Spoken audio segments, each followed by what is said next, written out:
나왔어요. 산책로도 이렇게 걸으면서, 이건 개인 요트네요. 개인 요트들 너무 작죠. 동해바다도 좋지만 또 청초호수도, 강릉 경포대, 경포호수, 거기도 친근감이 가죠. 여기도 산책로가 이렇게 있습니다. 이렇게 공원을 끼고 산책로 쭉 이렇게 따라서 쭉 한 바퀴 돌 수 있을 거예요. 상당한 키로수죠. 저기보다 경포호수보다 더 큰 것 같아요. 이게 다 돌 수만 있다면은 5km 넘겠는데요. 상당하네. 10km까지는 안 될 것 같고, 광교 호수보다 훨씬 크고, 어마어마하네요. 하대야 바닷물이 들어와 있는 거니까. 예, 자, 어느 정도 한번 제가 걷기를 해보려고요. 너무 좋잖아요. 자, 이기섭 박사님 아십니까? 추모비네요. 공원에 있어요.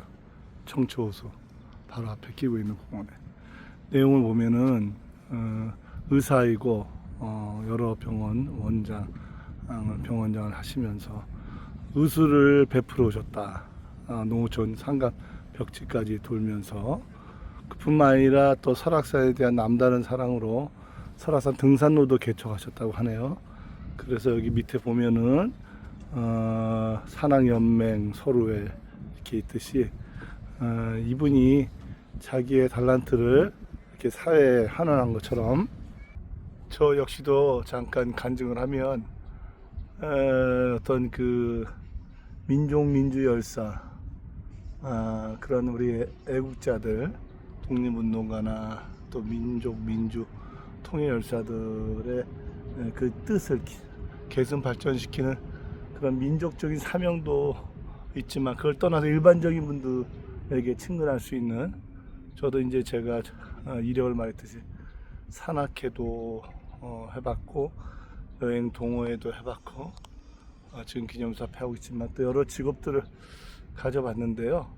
제가 미천하지만 가진 달란트를 이제는 제가 사회에 어떤 이원화를 통해서라든가 직간접적으로 그런 생각을 갖고 있어요. 선친의 뜻을.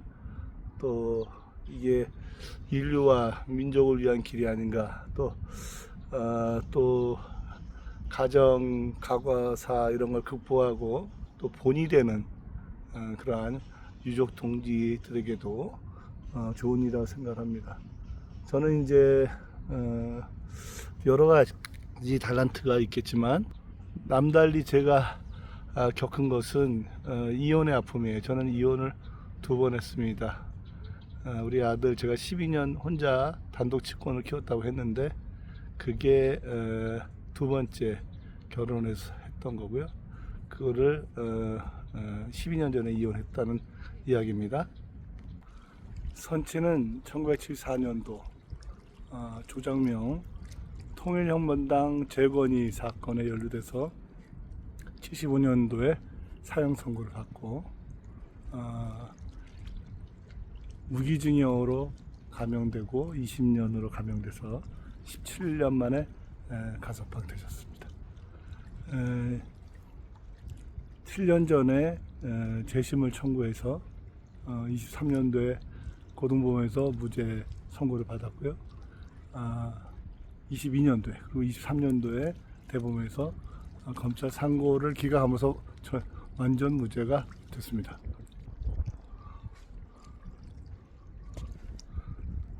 그 공약과 서원 기도한 그 약속을 제가 실천해야 되는 거 아니겠습니까?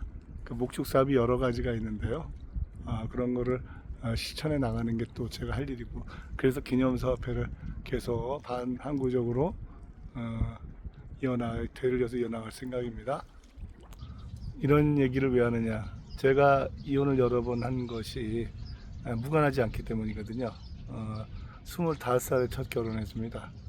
20일 만에 약혼하고 3개월 만에 결혼했는데요. 콩깍지가 서서 좀 남자는 이렇게 여자를 책임져야 된다 생각해요. 깊어지면 그냥 혼인신고하고 결혼했는데요. 선친 사건의 아픔이 너무 깊다 보니까 말을 할 수가 없어요, 세상에. 상대방도 또 자기 집안에 대해서 얘기를 안 하죠. 첫 결혼한 부인의 그 전처의 아버지, 저한테 장인어른 되시는 분이 전두환 선배였어요, 육사. 박정희 독재 정권에 그 전두환 하나에 아마 그러니 뭐 제가 그걸 알았을 때는 어떻게 같이 살 수 있겠어요?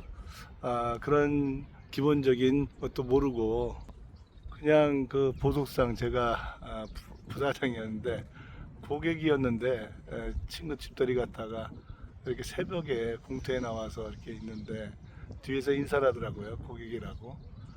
그래서 이제 제가 데이트를 했는데 1년 전에 약혼 커플링을 우리 보석상에서 했다는 거예요.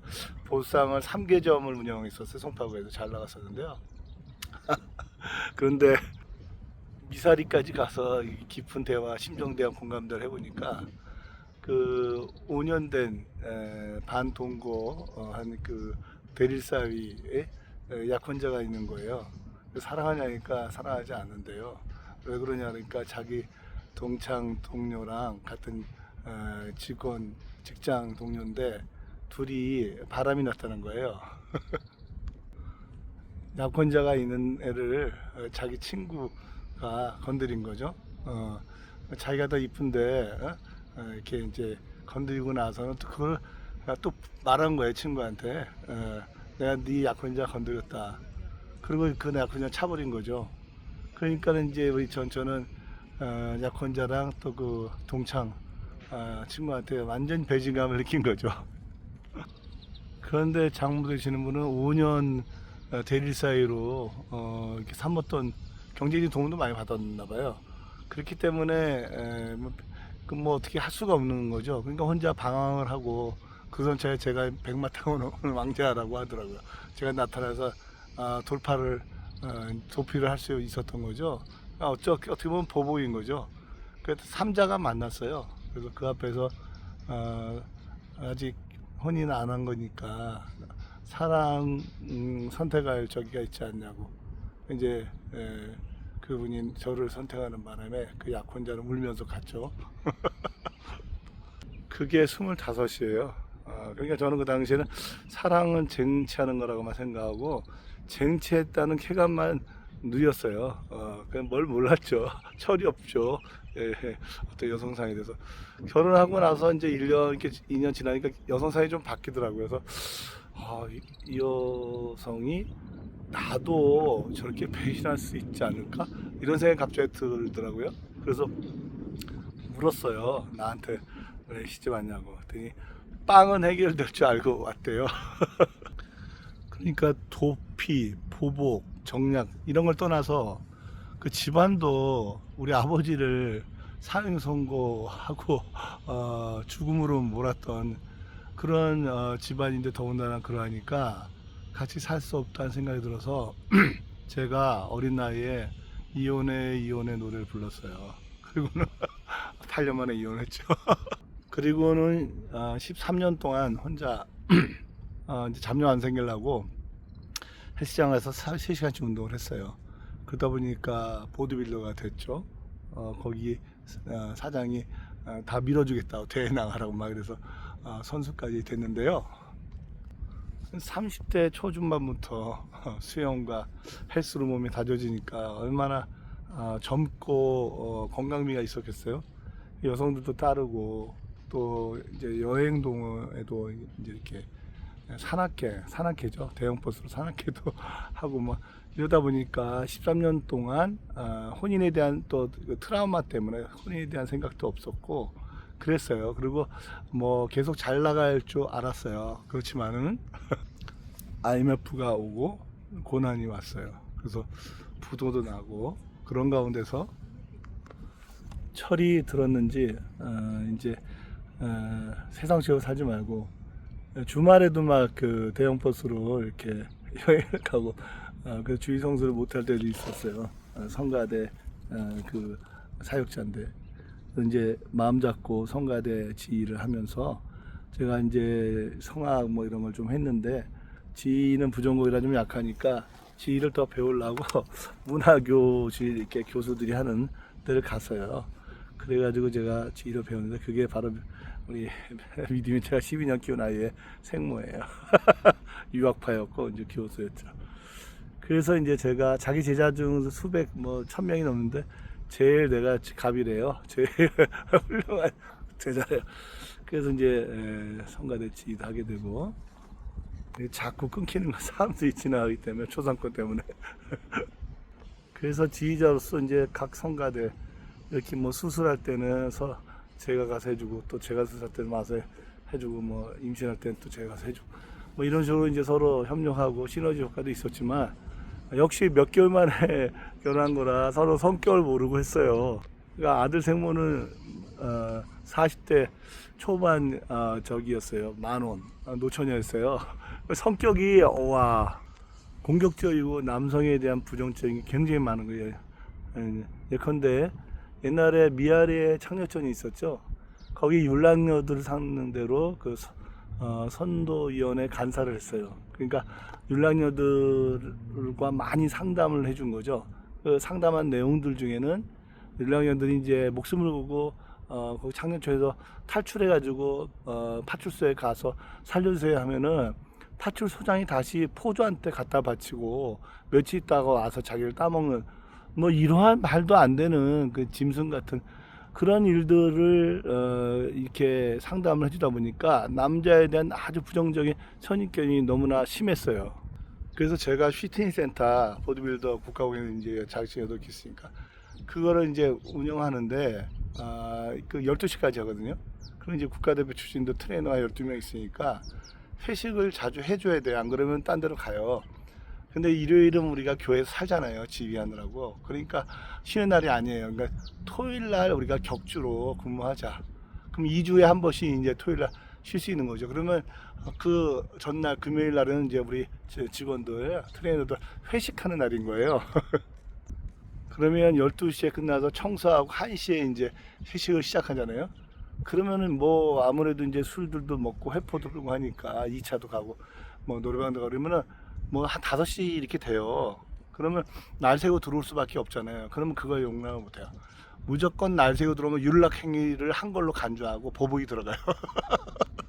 저는 진짜 돈 주고 하라도 후배가 뭐 큰 1억짜리 팔고 남았다고 그런 자리 만든 적이 있잖아요. 돈 주고 하라도 저는 병 걸릴까봐 저는 못하는 결백제라는 얘기를 후배들이 붙였는데 정말 저는 그런 거하고 거리가 멀거든요. 교제에서 하지. 그래서 그 보복은 제가 쉬는 날인 토요일날 센터에 안 나가는 거예요. 그게 보복이에요. 그러면 저는 이제 날 새고 들어와서 그것도 이제 뭐 막 트레이너들이 막 직원들이 막 남녀가 막 이렇게 권하니까 좀 마셨을 거 아니에요. 그 마취해가지고 들어와서 한 2시간, 3시간 잤을까? 근데 전화가 막 오는 거예요. 그래서 받았더니 여자 탈의실 난리다, 롯데이상이다, 지금 뭐 하는 거냐, 항의인 거 전화한 거죠. 아무도 없다. 어떻게 해요? 그냥 부려버려 나가는 거예요. 진짜 말이 아니죠. 뭐 여자 탈의실이 남자들도 더 5배는 더러워요. 별게 다 나오거든요. 그걸 이제 그날 하루 말뚝 받는 거예요, 토요일 날. 그러니까 간 수치가 올라가더라고요. 왜냐면 피로가 쌓여있는데 2주에 한 번 쉬는 건데 그것도 못 쉬게, 그것도 잠도 못 자고 또 나갔으니까 간인 수치가 올라갈 수밖에 없죠. 그래서 병원에 갔어요. 의사가 검사하더니만 간치수가 뭐 1000인가 만인가 입원해야 된다고. 그러면 저 센터 망한다니까. 복도까지, 그리고 나오니까 복도까지 환자들이 많은데 의사가 복도까지 쫓아나가지고 입원 안 하면 간경화로 갈 수 있어요. 그러는 거예요. 그 어쩔 수 없이 입원했어요. 그리고 한 열흘 만에 정말 원장님 저기 퇴원 안 하면 저 센터 망합니다. 그리고 그랬더니 며칠 있다 또 올걸요? 의사 그러는 거야, 웃으면서. 이번에는 아니나 될까 3일 정도 근무를 하는데 병든 나처럼 근무를 할 수가 없더라고요, 이미. 그래서 다시 입원했어요. 그때 제가 느낀 거예요. 내가 죽겠구나. 이 사람하고 살다 죽겠구나. 직접적인 살인이 아니라 간접적인 살인이란 말 있잖아요. 죽겠구나. 그리고 제가 자살 충동을 느꼈어요. 왜냐고요? 저는 큰 애들이 있거든요.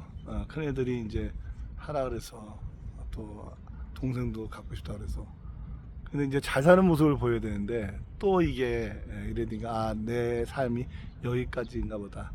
저는 학창 시절에 아버지 때문에도 자살을 시도했었거든요. 비굴한 삶을 살기 싫어서. 그래서 제가 센터에서 목을 매다는 걸 했어요. 단순한 보복이 아니라 센터를 망하게 하는 아주 조직적인 이게 퍼스널 트레이닝이라고 하죠. 저는 이제 의사나 여경들, 교사들이 와서 특별히 이제 받는 그러한 이제 전문 관장인데 트레이너들이 못하는 것을 해내는 그런 관장인데요. 더 비싼 돈을 내고 하는 PT니까 그만큼 친해야 되고 결과물이 좋아야 되잖아요. 그러니까 저는 이제 합수를 못하는데 이제 일지를 쓰게 하거든요.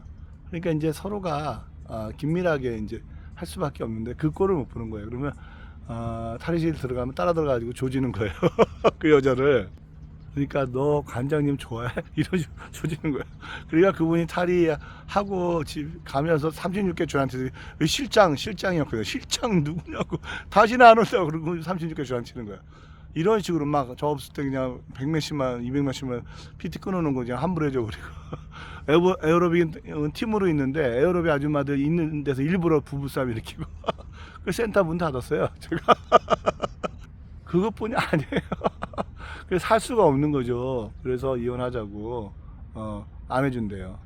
이만저만 한 걸로 내가 소송 걸면 내가 이긴다. 그리고는 이제 어머니 입회하에 그럼 각서 써줘라. 그래서 각서라도 받고. 그런데 뭐 사람은 고쳐 쓰는 거 아니라잖아요. 변하지 않아요. 그 성격은.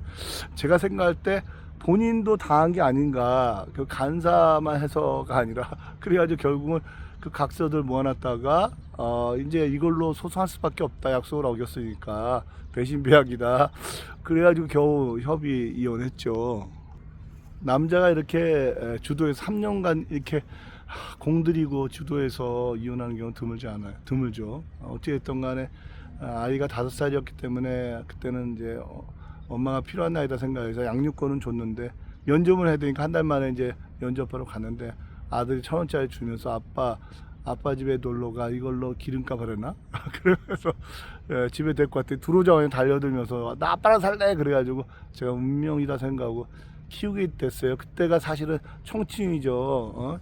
시운 둘이면 그렇게 12년을 키우고 선친의 재심 사건을 위해서 또 기념사업회를 9년 전에 만들었고요. 왜 없어 보이면 안 되니까 있어야 되니까 그럼 유족만 갖고 안 되니까 동지들도 동원해야 되고 그리고 재심한 국가배상 지금 7년이 된 거예요. 왜 했냐? 역시 반대 우리 가족 유족들도 반대하고 기념사업회도 반대하고 재심도 반대해서 되지도 않을 거 50년도 안 된 걸 뭐 하려고 하려느냐 하지 마라 반대했어요. 근데 제가 자살을 여러 번 이렇게 시도하고 그랬잖아요. 주님이 못 죽겠지만은 그때 제가 생각이 뭐냐면 내가 자살할 용기로 무엇을 해야 되는가.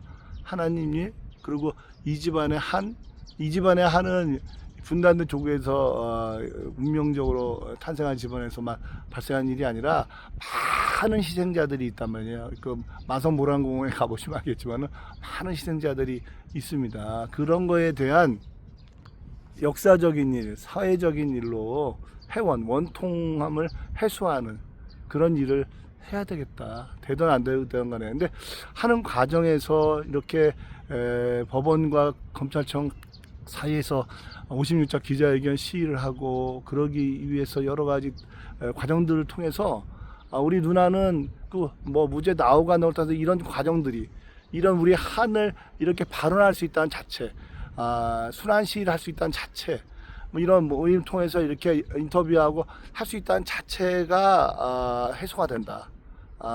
그 억울함을 이렇게 누구한테 말할 수 없었는데 시집살이 태극기 부대 부산이거든 매형이 그 살아온 한들을 이렇게 말할 수 있는 것만으로도 그래서 그런 과정을 거치면서 200번 이상 기도하면서 우리가 사적 감성적으로 나가지 말고 공적 대의적으로 나가야 된다. 누나가 이렇게 동생이니까 7년 정도 동생이니까 얼마나 그게 안 되잖아요. 그래서 제가 그때마다 공적 대의적으로 나가야 된다.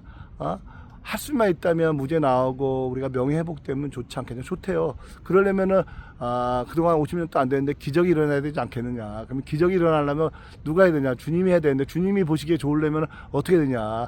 아버지도 못하고 간 단합이 돼야 되지 않겠느냐. 콩가락지 마셨는데 그래가지고 우리 누나도 이제 그 동료의 마음이 움직이고, 또 동생도 폐륜이었지만 또 역시 지금은 존경과 사랑하는 마음이라고 말할 정도예요. 그래서 저는 교수님들이라든가 이런 분들이 열심히 했던 것들이 대단한 역사적인 획기적인 일을 했고, 유사사건까지 수많은 사람들이 연동돼서 무죄 나올 수 있게 하는 큰 일을 했다. 죽어도 여한이 없어요. 하지만 저는 그때 그렇게 말해요. 그보다 우리 집안의 단합을 이룬 거, 이대로 그냥 영원히 못할 단합을 이룬 것이 저는 더 감사하고 더 뜻깊다고 말하죠. 얘기가 길어졌는데 거두자면, 그래서 목적 사업을 제가 하려고 해야 된다고 생각하는 거예요. 그 목적 사업 중에 여러 가지 치유 사업도 있고 여러 가지가 있는데요. 그래서 우리가 이렇게 다 요즘에 1인 가구가 작년에 35.5%예요. 이건 36%죠. 근데 그게 주민상의 1인 가구예요. 저는 아들이랑 지금 목동으로 되어 있거든요, 주소가요. 그러면 주민상은 2인이잖아요. 근데 실제로는 아들하고 저 따로 살아요. 1인 가구잖아요. 그러니까 실제로는 1인 가구가 40% 넘어요. 그 40%가 우리처럼 정말 그 상처들이 트라우마들이 있잖아요. 그걸 치유 회복하는 거, 굉장히 이것도 필요한 이 시대에 1인 가구에 대한 자살률도 세계 1위잖아요. 이게 참 심각한 문제인데 이게 국가나 교회에서 하지는 않으니까요. 제가 공약하고 서원한 내용 중에 목적 사업 중에는 이런 치유 회복 이 사업이 있어요. 이 사업, 이 공동체, 이거를 해 나가는 데 있어서 제가 먼저 제가 본이 돼야 되잖아요. 그래서 저도 짝을 만나야 되고, 근데 그냥 저 혼자만이 아니라 우리가 같은 이런 형제 자매님들과 힘을 모아서 한번 혼자서 할 수 있는 건 없잖아요. 그렇죠? 제가 고군부터 불철주야 사신성인으로 해왔지만은 기념사업하고 재심 사건하고 또 다르잖아요. 이거는요. 재밌게 실빙, 실링과 웰빙의 합성어인데요. 실빙, 그리고 여행, 그리고 우리가 이렇게 치유 회복을 위한 여러 가지 프로그램을 가지고서 한번 해보자는 거예요. 그렇죠? 좋죠? 그리고 끝으로 제가 뭐라 그럴까, 결혼, 재혼, 이게 과정에서 제가 15억 사기도 당했어요. 근데 이제 제가 그랬으면 100억이 넘었겠죠. 그럼 교만했을 거예요. 근데 오히려 겸손해지고, 100억 넘는 사람들이 돈 잘 써요? 잘 안 쓰거든요. 그러니까 저는 기념사업회도 항상 마이너스 나면서 행사해요.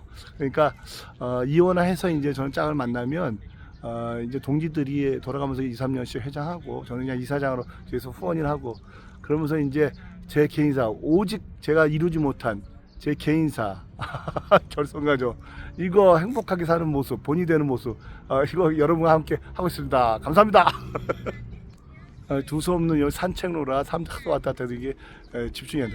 이게 두서없는 말씀이지만 이게 우문 현도, 우문 현청 해주시기 바랍니다.